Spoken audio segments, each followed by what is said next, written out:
नमस्कार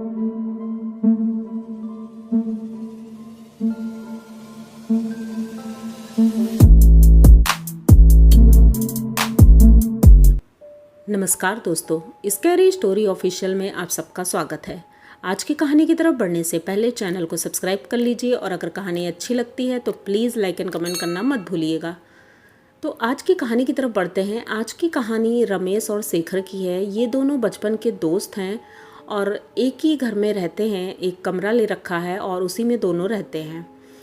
तो दोस्त तो हैं और जॉब भी कर रहे हैं, पर दोनों का प्रोफेशन अलग है और दोनों का काम करने का तरीका भी अलग है और टाइमिंग भी अलग है। तो इस चक्कर में बातचीत बहुत कम हो पाती है, लेकिन जब भी होती है तो दोनों बहुत खुश होते हैं। रमेश एक हॉस्पिटल में कंपाउंडर है और शेखर एक कंपनी में सॉफ्टवेयर इंजीनियर है। दोनों कभी कभी रमेश की सुबह ड्यूटी होती है, कभी शाम को होती है, तो तभी ये लोग बात नहीं कर पाते हैं। और शेखर की टाइमिंग तो ठीक ही है, वो सुबह जाता है और शाम को आ जाता है। एक दिन शेखर ऑफिस से लौट रहा था और आधे रास्ते पर था, तभी रमेश का फ़ोन पहुंचता है और वो शेखर से बोलता है कि शेखर, मुझे तुमसे एक बहुत ज़रूरी बात करनी है, क्योंकि कुछ दिनों से मैं बहुत ज़्यादा परेशान हूँ और तुमसे बात करना चाहता था। तो शेखर कहता है, क्या बात है बताओ। तो वो कहता है, नहीं घर आओ तो फिर हम आराम से बैठ के बात करेंगे, मैं भी घर पहुंचने वाला हूँ। तो कहता है ठीक है अच्छा। अब वहाँ से फ़ोन कट जाता है और शेखर थोड़ा आगे बढ़ता है। तभी अचानक से सामने से एक गाड़ी आ रही थी। शेखर समझ नहीं पाता है, तब तक उसका एक्सीडेंट हो जाता है। अब एक्सीडेंट हुआ तो ये कोई बड़ा शहर नहीं था, यहाँ पर यही एक हॉस्पिटल था जहाँ पर रमेश जॉब करता था। तो मोहल्ले के लोग और पड़ोसी जो थे, क्योंकि घर के पास ही पहुंच चुका था, तो वो लोग उठा करके जल्दी से हॉस्पिटल ले जाते हैं उसे। हॉस्पिटल पहुंचने तक उसे होश नहीं था। जब हॉस्पिटल पहुंच जाता है तो उसे होश आता है। डॉक्टर उसे देखते हैं और बताते हैं कि एक फ्रैक्चर है और इतनी ज़्यादा चोटें नहीं हैं और ठीक हो जाओगे तुम 2-4 दिन में। तो कहता है चलो ठीक है। वो बताता है कि मेरा एक दोस्त है जो यहाँ जॉब करता है और उसे अगर बुला दोगे तो ठीक रहेगा, क्योंकि मेरी फैमिली यहाँ नहीं रहती है। तो डॉक्टर बोले कि कौन सा दोस्त है, उसका नाम बता दो। तो वो बताता है उसका नाम रमेश है और वो कंपाउंडर है। तो डॉक्टर बोलते हैं, रमेश नाम का कंपाउंडर तो यहाँ नहीं है। तो ये कहता है, नहीं भाई, यहीं पर जॉब करता है और हमारे साथ ही रहता है वो। तो कहते हैं अच्छा। तो वो चेक करते हैं रजिस्टर। तो चेक करने से पता चलता है कि 6 महीने पहले एक रमेश नाम का आदमी काम करता था, लेकिन 6 महीने से तो ऐसा कोई आदमी है नहीं। तो शेखर कहता है, ऐसा कैसे हो सकता है कि मतलब उसने जॉब छोड़ दी और मुझे बताया तक नहीं। तो कहते ठीक है अच्छा चलो कोई बात नहीं। अब ये फ़ोन मिला रहा था रमेश को, रमेश फ़ोन नहीं उठा रहा था। रात हो जाती है। अब वो अकेले बेड पर लेटा है, रमेश आया भी नहीं। ये बहुत परेशान था कि रमेश आया क्यों नहीं, मुझे फ़ोन भी नहीं किया और मैं फ़ोन कर रहा हूँ तो उठा भी नहीं रहा है। तभी थोड़ी देर बाद इसको रमेश दिखाई पड़ता है। सामने के रूम से वो चला आ रहा था, अपने कंपाउंडर वाली ड्रेस में था। तो ये जैसे ही इसके पास आता है तो ये रमेश से बोलता है कि तुमने बताया क्यों नहीं, तुम्हारी जॉब चली गई है। तो वो कहता है कि नहीं, मेरी जॉब तो नहीं गई है। तो कहता है नहीं, डॉक्टर तो बोल रहे थे कि तुमने जॉब छोड़ दी, 6 महीने हो गए। तो वो कुछ बोलता नहीं है, चुपचाप खड़ा रहता है और उसकी दवाइयाँ देखता है, सब कुछ देखता है। फिर बोलता है कि ठीक है तुम आराम करो, तुम्हारे लिए मैं कुछ खाने के लिए ले के आता हूँ। शेखर कहता है तुम बात मत टालो और मुझे बताओ क्या प्रॉब्लम है, तुम बताना चाह रहे थे ना कुछ। तो वो कहता है नहीं ऐसा कुछ नहीं है, हम घर जाके बात करेंगे। तो कहता है ठीक है अच्छा। अभी तो डॉक्टर ने बोला है कि 2 दिन यहाँ रहना पड़ेगा, फ्रैक्चर में प्लास्टर भी लगा दिया है, तो सब ठीक हो जाएगा, कोई चिंता वाली बात नहीं है। अब ये लेटा रहता है। तभी अचानक से रात में उसको लगता है कि उसके बगल में कोई खड़ा है, क्योंकि रमेश तो जा चुका था। तो फिर इसके बगल में कौन खड़ा है। शेखर धीरे से अपनी आंखें खोलता है तो देखता है सामने एक औरत खड़ी है और उसे बड़ी गौर से देख रही है, घूर घूर के। तो ये एकदम से डर जाता है और पूछने लगता है, क्या बात है, आप मुझे क्यों देख रही हैं? तो वो कुछ बोलती नहीं है और वहाँ से मुड़ करके सीधे सामने वाली दीवार की तरफ जाने लगती है। तो अब शेखर उसको गौर से देख रहा था और रात तो हो चुकी थी, लगभग 1-1:30 बज रहा था। इसने देखा कि वो औरत उस दीवार को क्रॉस करके आगे निकल गई। ये देखते ही शेखर बहुत तेजी से डर जाता है कि ऐसे कैसे हो सकता है, क्या ये दरवाज़ा है, मतलब क्या है कि ये दरवाजे से नहीं, ये दीवार से अंदर गई है और ऐसे कैसे हो सकता है। तो ये इंतज़ार करता है कोई नर्स या कोई डॉक्टर आएगी तो उससे मैं पूछूंगा, लेकिन तब तक कोई आता नहीं है, ये लेटा रहता है। तभी दोबारा फिर से वही औरत वहाँ से निकलती है और आ करके दरवाजे के पास ज़मीन पर बैठ जाती है और शेखर को घूर घूर के देख रही थी। शेखर ये सब देख करके अब बहुत डर गया था, उठकर जा भी नहीं सकता था क्योंकि पैर में उसके प्लास्टर लगा हुआ था, चोटें थी। तो अब वो इतना डर रहा था लेकिन आंख बंद करके चुपचाप लेटा हुआ था कि अगर मैं कुछ रिएक्ट करूँगा तो हो सकता है वो कुछ कर सकती है। शेखर इन सब चीज़ों से डरता भी बहुत था और उसे पता था ये सारी चीज़ें होती हैं, भूत प्रेत आत्माएं, ये सारी चीज़ें होती हैं। अब वो लेटा रहता है, तभी थोड़ी देर बाद वो औरत बैठे बैठे वहीं रो रही थी।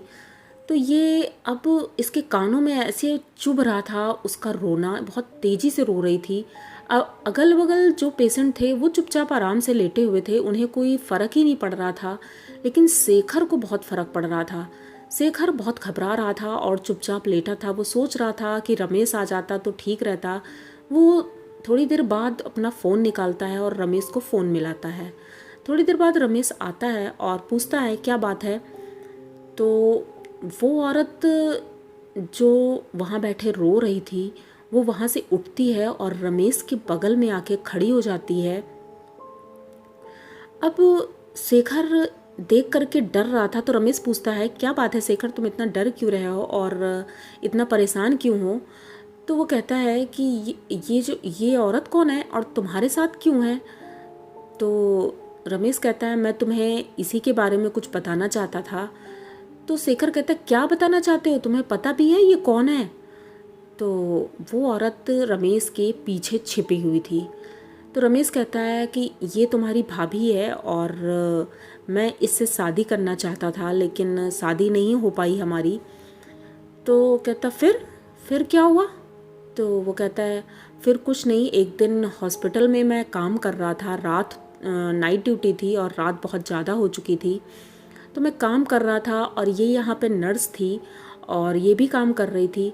हम दोनों बातें कर रहे थे हॉल में खड़े होकर के।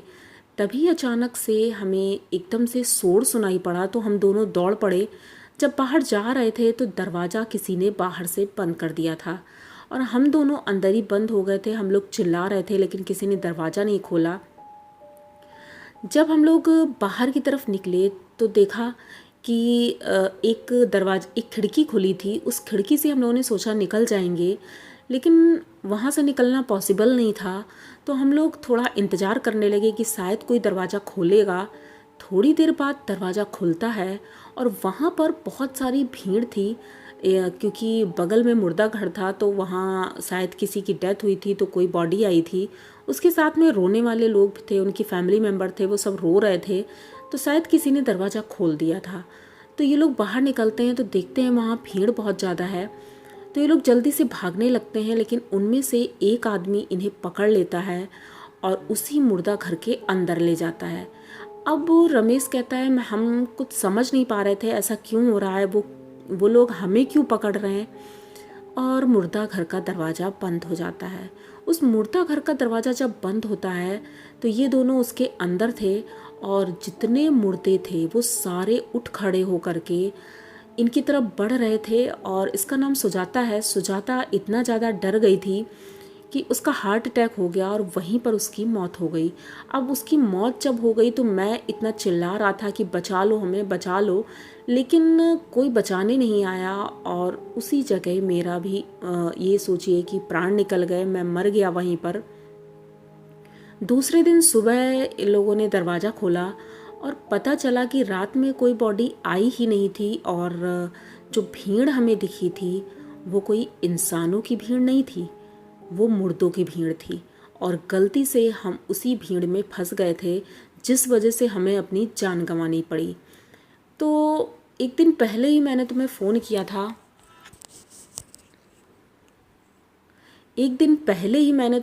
किया था, और ये बताना चाहता था कि मैं सुजाता को प्यार करता हूँ और इसकी फैमिली राज़ी नहीं थी शादी के लिए। लेकिन अब तो इसका कोई फ़ायदा नहीं है। 6 महीने हो गए हैं, मैं और सुजाता इस दुनिया में नहीं हैं और हम उसी घर में रह रहे हैं, तुम्हारे घर में।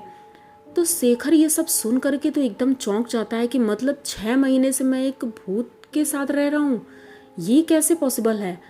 तो रमेश कहता है तुम परेशान मत हो, मैं तुम्हें प्रॉब्लम नहीं तुम्हें देना चाहता था, बस इतना चाहता हूँ कि तुम मेरे घर वालों तक खबर पहुँचा दो, क्योंकि अभी तक उनको कुछ भी नहीं पता है और हमारा मतलब क्रियाकर्म और हमें मुक्ति दिलाएं वो लोग। तो कहता ठीक है मैं ये कर दूँगा। लेकिन अब शेखर अंदर ही अंदर इतना डर रहा था। दूसरे दिन ही वो डिस्चार्ज ले लेता है और घर जाता है। वहाँ से अपना सामान लेकर के सीधे गांव पहुँचता है और रमेश के मम्मी पापा को सूचना देता है। रमेश के मम्मी पापा आते हैं और उसका क्रियाकर्म करते हैं, उसे मुक्ति दिलाते हैं। सुजाता के घर भी मैसेज भिजवाया जाता है क्योंकि उनके फैमिली मेम्बर का मतलब पता नहीं चल पाया था। तो शेखर दोनों के घर बताते हैं और अच्छे से उनका क्रियाकर्म करवाते हैं। लेकिन वो हॉस्पिटल उसके बाद से वो हॉन्टेड हो गया था, क्योंकि इन दोनों को अक्सर उस हॉस्पिटल में देखा जाता था और वहाँ का जो मुर्दा घर था वो तो पहले से ही हॉन्टेड था। तो इस वजह से वो हॉस्पिटल कुछ दिनों तक तो चलता रहा, लेकिन जब इस तरह की घटनाएं और ज़्यादा बढ़ने लगी तो हॉस्पिटल बंद कर दिया गया था। तो आप लोगों को इनकी ये कहानी कैसी लगी? अगर अच्छी लगी हो तो प्लीज़ चैनल को सब्सक्राइब करिए, लाइक कमेंट करिए, शेयर करिए और बने रहिए हमारे साथ। मिलते हैं फिर किसी नई कहानी में, तब तक के लिए डरते रहिए।